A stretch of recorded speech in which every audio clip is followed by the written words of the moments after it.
see me, it's Sophia on your screens. Welcome back to my YouTube channel. Welcome back, everybody. We are here for yet another episode of Reflections in South Korea. We have our second guest, which is someone that you've seen on the screens. That is my brother Sim. He's gonna sit down with us. I have 5 questions for him as well, and he'll be here to answer them. I hope you guys sit through the video, enjoy, like, and share. Let's go. Okay, guys, this is the lovely. Ooh, wow, lovely. This is Sim, my brother. These are the lovely questions that I have for him. Are you ready? I'm nervous. You! What? Yeah, I don't know. All of a sudden I just got nervous. I don't know why.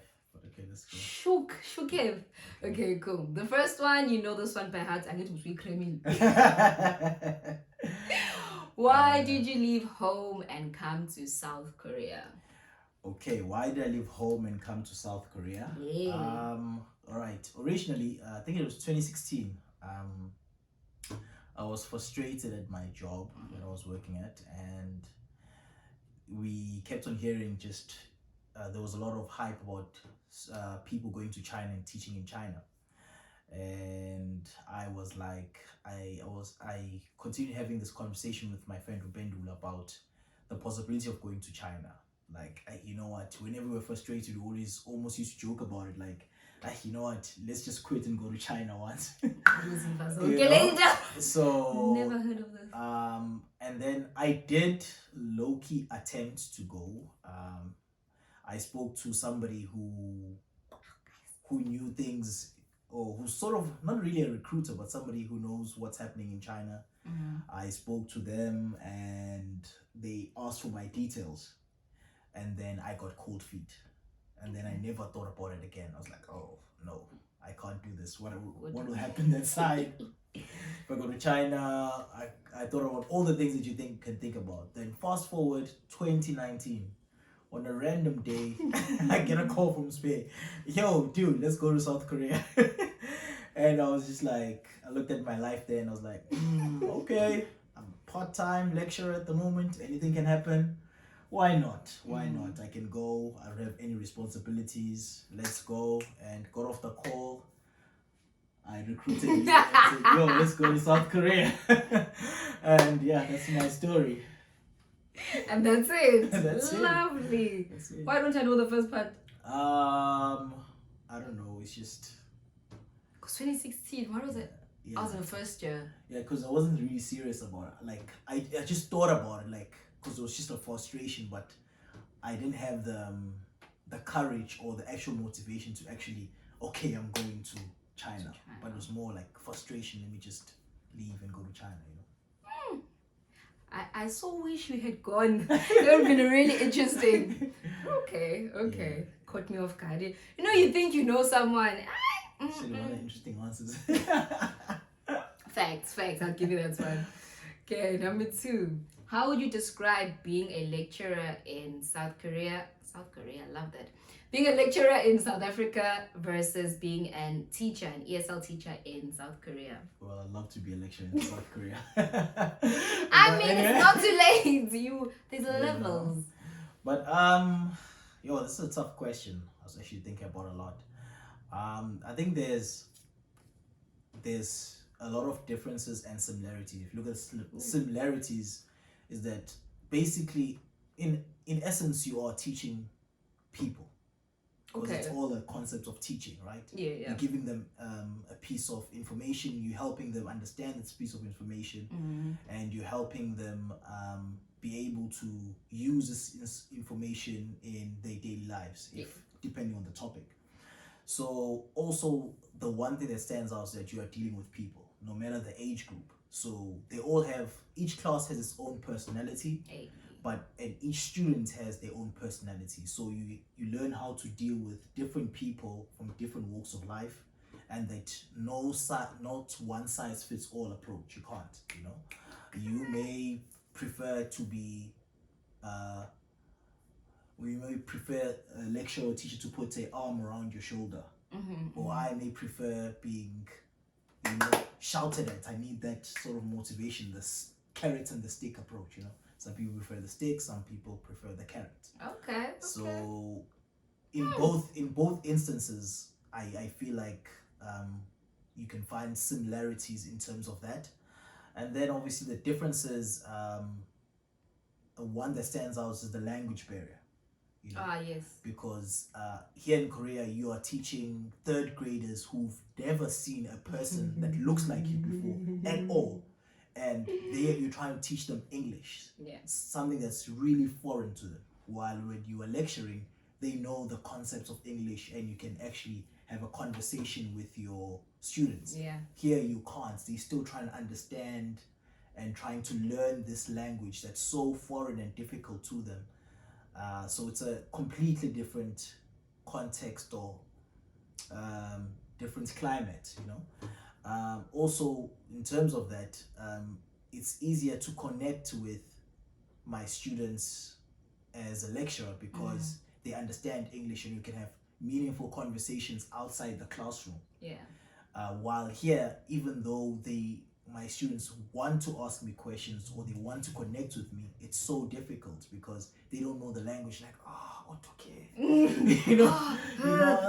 they want to talk to me. They want to know more about me. So I have to try and find other ways to connect with them, like maybe playing outside with them, or with kids it's so easy. Just you smile, you give them and they're very excited. They run. So I think just briefly before I ramble, those are some things that I could indicate highlighting the differences and similarities of lecturing and teaching.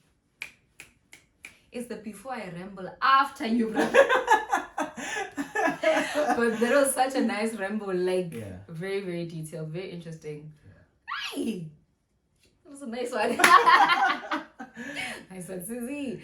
Okay, next question. Describe your regular weekends on the island, and then you'll give us the best weekend you've experienced here. Okay, I think in terms of regular weekends on the island, I think I'll have to say I'm really disappointed in myself. Especially in the last 2 years. 2 years, yeah, okay. Yeah. I think the first year I was really more open to adventure. I'd go out every weekend. I just get on the bus and jump off somewhere random. Cute! Yes. Yeah, jump off somewhere random. Like, Dora the Explorer. Yeah, this looks interesting. Go find a different thing. And then I'll call her, yo, Susie, you need to check out the spot. That used to be peak me, like get on the bus, weekend, what am I doing this weekend? Where am I going? Or somebody and you find such nice places. Or someone mentioned something on Facebook. I'm like, okay, let me go. Even if it's far, I wouldn't be afraid to take the bus and take the bus ride. And then I think after 2 years, a bit of COVID, but also a bit of complacency, crept in. I was like, I'm tired this weekend. I'll sleep at home. So I spent more. Yeah, just went down. I didn't do as much. Also, I probably should have tried sooner or earlier to find a team of somewhat to join and do an activity. I found those later on, and I couldn't maneuver my schedule after that. So I think I'm disappointed with myself in that aspect. But I mean, I've had some weekends. I almost said they were good. I almost said abroad, but weekends on mainland. Some weekends that were great. Cherry on top when you've gone out, even at some local areas here. I've met some people who've become friends now. I became a regular at some places. Some of the owners of the places know me, so it wasn't all bad. And in terms of my best weekend, there's so many. I love to see what you're gonna pick. There's so many. There's been some epic weekends. There's been some. Yes, I've got stories for days. Like, I can't pinpoint one perfect weekend, but I will say, if I had to choose one, My birthday weekend. Yes, I knew that's good. I just my knew it. birthday. My birthday. I deliberately wrote the weekend. question. I knew it was gonna be your birthday. Yo, my 30th. Which one was that? my 30th birthday weekend. Yo, no, that one. The glamping. Yo, the clamp. That one had everything. It had cream of the crop. It had everything. There was drama. We were late. We got lost. The accommodation was in a weird place, a bit dodgy. It The rained, weather. but the party was amazing. We bride, we danced in the rain. The people I was with, the atmosphere, it was perfect. It had everything. Yeah, that was my weekend. I did that. That is a wow, yeah. Top of the top. Everybody just contributed. It was beautiful. That weekend was, even till this day, people still talk about that weekend. that party was the one. Yo, I think towards the end, I think your closing video, if I could find one of the videos where it's me, I think me, Ria, Boiti, or whatever, and we're dancing on one of the tables or on the chairs there. That's gonna be a closing scene to put in, because that was an epic. No guys, but the weather, it poured. Did it rain and then the next day when we were leaving, it was sunny. Yeah. It just rained, but we didn't care. We had plans. We were supposed to go swimming. Yo, we're supposed to go swimming, something, rafting, all those things. None whatsoever. None of that happened. Yeah, come on. Yeah, that weekend was epic. I think that weekend really shows how nice it is when you just have people. It was not about the characters, the people who were there. I don't know how, but it just worked. Like, we just made. And imagine Sim and I have celebrated our birthdays together in 2020 and 2021. We've done many things on our birthdays. That weekend we didn't do nothing. We all came together, but because of the rain, and we were just together from that hour right till the end of the night, and it was a vibe. It was a vibe. Also, because most of those people, we hadn't celebrated our birthday with them. Oh yeah, because, so the first time celebrating with mainlanders. Yeah. Oh, the first time was with your birthday. Oh yes. Mine as well was the first time for me. Yeah. Okay. Oh, cute. Guys, we were cute. That one was proper. I was like, there's literally going to be even if you didn't answer, I was going to help you choose that weekend. No, that weekend was tops. Hi. All right. From the weekends into the very interesting question. Yeah. The dating scene in Korea, especially as a Black person living on an island. Before this, I actually want to explain a bit where I got this question from, because I actually got this question last night unexpectedly when someone was like, "You guys date on an island?" And I didn't realize that I was like, "Oh, is it not simple?" And my friend was like, "No, how are you dating on an island?" Yeah, so when I had that moment to sit there, and I'm like, "Oh yeah, okay." So I was like, all right, I answered her, but I was like, let me bring this question and put Susie, because we do everything in two. Okay. Wow, yo, what a tough question. So, what's the dating scene like as a Black person on an island in Korea? Yeah, it's tough. It's tough. T for tough. Yo, it's T for tense, T for tough. So, like in South Africa, for example, even though girls might get annoyed by it, you can stop somebody on the streets and say, "Excuse me, can I get your number?" or whatever. You can have that conversation. You can stop random girls at a shop, on the streets, anywhere, and you could strike up a conversation and then ask them out. However, in South Korea, especially in Jeju, you can't do that, because if you do that, firstly, it's weird. They're looking at you weirdly. What do you want? Sort of a thing. Secondly, they probably don't know how to speak English. The first thing they probably think is you're lost. First exactly. The fact that you are approaching them, it's how to help you. You are lost. Exactly. Yeah, okay. And they're also panicking. Yes. they are afraid of speaking English. What if my English is bad? If they do know English, if they don't, like, okay, what am I gonna say to you? You know. So there's a lot of things going on in their minds before you even approach them. So if you do, they're gonna go into a panic mode unless they're confident in their English abilities. That's the first thing. Another thing, some of them have probably never seen a foreigner in their life, a black foreigner in their life. Yep. So it's a shock to the system. So you're gonna ask. So you're gonna ask that person out on a date. Yeah. And then there's that case of just if they've seen a foreigner before, how they've never dated one, so they've got to contend with that. Like, oh, really?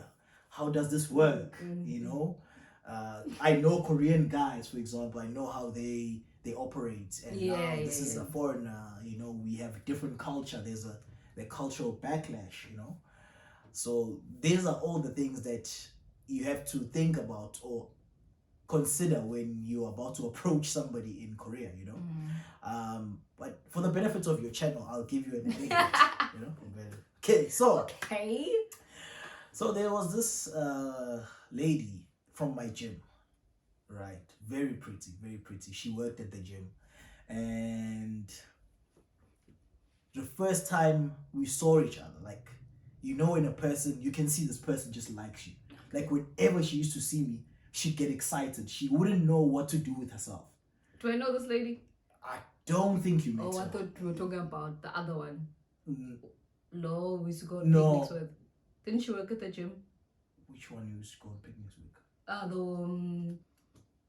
Blair. Yeah. No, not Blair. But Blair comes into the story somehow. Yeah. So yeah, this lady that used to work at the gym, whenever she saw me, she got very excited. Like, she didn't know what to do with herself, but now she doesn't know how to speak English. She's like, hi. She only knew hi, how are you? And I'm good. Okay. So yeah, I could see this person really likes me. I'm like, and she was really attractive. I actually liked her as well. And so one time I was like, you know what? Let me just, you know, I'm like, oh, give me your Instagram, please. I'll follow each other on Instagram, and then maybe we could do something on the weekend. She's like, okay, good. I'm like, okay, cool. I'm in. It's in. Hey. Fast forward, I hit her up, and she's agreed, right? Hit her up, and like, hey, so are we still on 12 o'clock, whatever, after work? She's like, oh no, I can't go anymore because it's against gym policy to date a client. I was like, oh, okay, that's weird, but okay, I just carry on my life, you know. And I was pretty confused by it. I didn't really believe it. I was really confused. And then fast forward a few weeks later, she was also Blair's trainer. Okay. So then Blair later told me that she actually had a crush on you, but the reason she didn't want to go with you or go out with you is because she was scared of the language barrier. Okay. So that's why she made up an excuse. I was like, oh. Because I'm like, so you guys were going to go on this date? Yeah. One speaks Korean, one doesn't. Yeah, I just, yeah. I hadn't thought that far. I just saw this person like, yo. Because I didn't know at the time that she doesn't. You know, I didn't completely know. I just thought, you know. So yeah, that's what happened. That's the highlights or the lowlights of being gay. Yeah, it's bad. It's either that. Yeah, it's either that or you do what's this thing? Obviously the dating apps, which is not my strongest. No, I don't like it. I like meeting people organically. And that's never worked out because people just disappear. It's easy to disappear to ghost. Yeah, to ghost. Or if you meet on a dating app, you'll meet, and then maybe she'll agree to a meeting, and then next thing, oh no, I want to do a language exchange. So yeah, it's just really tough unless you meet then at a club or a bar or anything like that. That's Yeah. more, that's more because I think after alcohol, some people are more relaxed. Relax. Yeah, And there's not even much clubs in Korea. Yeah, In there's in Jeju, Jeju, actually. there's not much to do. You're just going out, you know. Party club, lol. I was just trying to. Yeah, no, I don't know why that stuck in my head specifically. But Yeah, so it's tough, guys. That's the best I can say. It's really tough. It's really tough. Interesting. I like the story because like now I'm thinking, now you've planned this whole date, and then the only thing she's saying is hi, how are you? Oh, I know you were brave, but okay. Thanks for the story. Yeah. Very interesting. Okay, we are almost at the end. We are at our second last question, which is basically our last question before your closing. oh. The food one. Okay. Question 5. Your favorite Korean meal and a Korean meal that you have made yourself. Okay, my favorite Korean meal. I might have to say samgyeopsal. Samgyeopsal. I love samgyeopsal. Describe, because even I don't know what samgyeopsal is until you tell me. Korean barbecue. Eat as much as you can. Korean barbecue. That's my favorite. Korean barbecue and galbi, chicken galbi. Chicken galbi. Chicken galbi, I love those. Those are two of my favorite dishes. They're just good. Like Korean barbecue. They're all there. I know you don't love it. It's okay. Yeah. Kenchana. We know we all have our food. Our Yeah, taste yeah. buds. Because those two things have meat, so that's good. Which one's chicken galbi? The where you fry the chicken. Yeah, they fry the chicken and then With after the cheese. with the cheese. Yes. Okay, that one is nice. Yeah, with the dog. Oh, okay. Yeah, I've only had that once actually. Oh no, that's good. I love that. Okay. Yeah, and then what I've tried. I think I've tried Because making. I walk in and you have bulgogi. Yeah, Oh. I've made bulgogi. It was really nice. I made a South African way though, because Korean they add a lot of water to their food. Like when we make Korean food, a lot of ingredients in one pot, a lot of water. Yeah. I just made a South African way and it. How did you make? First, what is bulgogi again? Bulgogi is Korean beef. Beef, right? So Yeah, it's Korean it's beef. Korean beef. And then how did you make it? What ingredients did you put? Oh yeah. When Oma were here, they brought to me soup. Oh yeah. Or soup. So yeah. So I just like normally chop onions, chop tomatoes, put in the spices, and then wait for it to do the things in the pot. Put in the meat. We chop the meat, put it in, and then towards the end, put in the soup, and yeah, that's how I make it simple. Okay. Come think if Jason is watching this, how would he picture a South African bulgogi? Oh yeah. Because I remember when I walked in and I found you, I think you were still, you had already put it in the pan, and I'm like, Susie is now cooking Korean food. Wow. Oh, we're at the end. The last and final question. Let's go. Even I don't know this one, so let's hear. It's tough. Your biggest achievement that you attained while in South Korea. Wow. Let's see. Now this one is tough because I don't think I had a specific goal going into it. Okay. Coming into here, like I didn't have a specific goal, but I don't think I in general have this one big achievement that's gonna stand out, but rather a series of things that I think for me personally were an achievement, and I'm happy to have ticked them off. Yes. You know? Love that for you. So on a personal, I think just the self-growth in myself, I think on a personal, very important. Love that for you. Yeah. Yeah, being in a foreign country forces you to be having introspection, you know, about who 100%. you are, not about who people say you are, you know. So it forces you to delve deeper into who you are.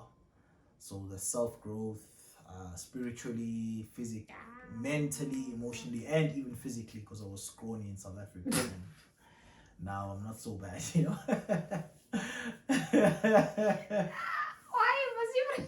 Why? But yeah. It's winter now. They don't know when you're wearing the vest. Yeah. Mr. Muscles, guys. Yeah, so that sort of thing. Also, if we're going, if we're staying with self growth, I was also managed to do a course or two about financial markets completed, which was something that I struggled with, and to be able to start it and finish it, that was box ticked off. You did get the certificate. Yeah, I got the certificate. Yeah. And yeah, most importantly, being able to get my mom here, all expenses paid trip from South Africa. All expenses paid. I think that just shuts everything out. I don't need to being able to all expenses paid from South Africa to South Korea and just take them out on holiday. That was just beautiful. And being able to say, sit back, relax, whatever you need, I'm here. I think that was a special moment out of the 3 years here. As well as being the go-to guy, or the guy that makes things happen at home. Like when there's a crisis at home. Yeah. Wholesome. Yeah. I make things happen. Make things happen. Like I can. No problem. I can.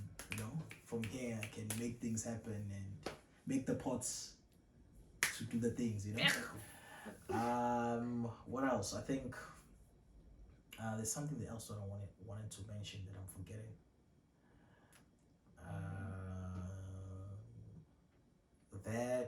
That and being able, I forgot what I wanted to. Something else that I wanted to mention. I forgot it. But anyway, being able to be self-sufficient, for lack of a better word. Yeah. In this COVID time, it's something that we take lightly, being able to be independent in these COVID times, difficult times, but I've been able to be independent.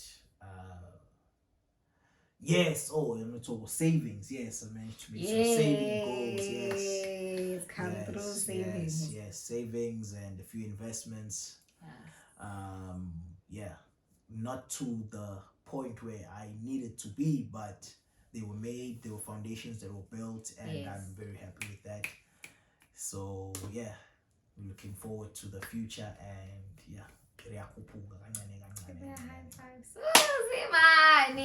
so proud of you. Thank you. And that is it. That's a wrap.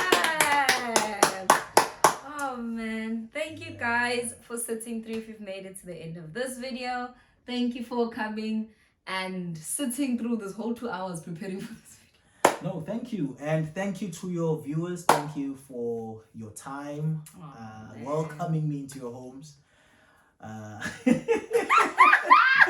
So yeah, I will see you guys soon. You need me for the numbers. Whatever. Don't forget to click. Which button? Click what? The like button. Yeah, good job. Comment and subscribe. Okay. We out. Bye everyone.